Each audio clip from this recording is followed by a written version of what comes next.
Bonjour chers collègues, distingués invités, à vos titres et grades respectifs, bonjour. Bonjour. Nous sommes les élèves de la 5e année primaire au complexe scolaire Tamoussa. Nous avons le réel plaisir de vous faire la synthèse des matières essentielles que nous avons apprises tout au long de cette année scolaire. En mathématiques, j'invite l'élève Kanza pour nous présenter les nombres entiers.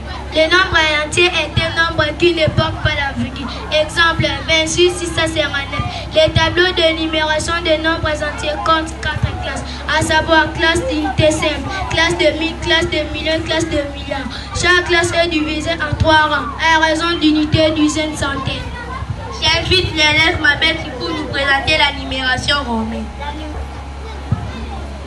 La numération romaine comporte 7 chiffres à savoir I égale 1, V égale 7, X égale 10, L égale 50, C égale 100, D égale 500 et R égale 1000.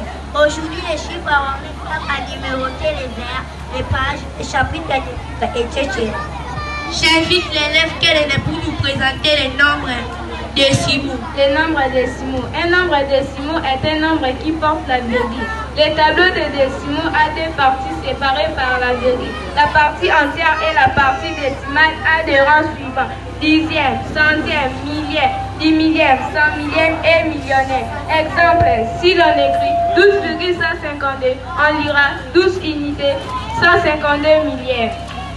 J'invite l'élève Touchèvre pour nous présenter les fractions. Une fraction a 3 parties: les numérateurs, la barre des fractions et les dénominateurs. Il existe 4 sortes de fractions, à savoir la fraction décimale, comme 4 dixièmes, la fraction ordinaire, exemple 3 quarts, l'expression fractionnaire, comme 5 tiers, et les nombres fractionnaires comme une unité, 2 tiers. Pour additionner ou soustraire des fractions, on procède à la recherche des dénominateurs communs. Pour multiplier des fractions, on multiplie les numérateurs entre eux et les dénominateurs entre eux.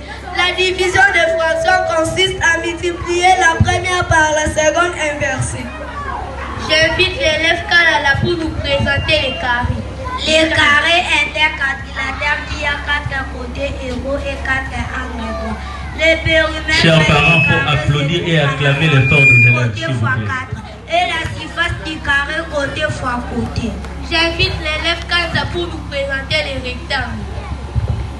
Un rectangle est un calculateur qui a 4 côtés des AD égaux. Le périmètre du rectangle se calcule par la formule longueur plus largeur fois 2. Et la surface du rectangle se calcule par la formule longueur fois largeur.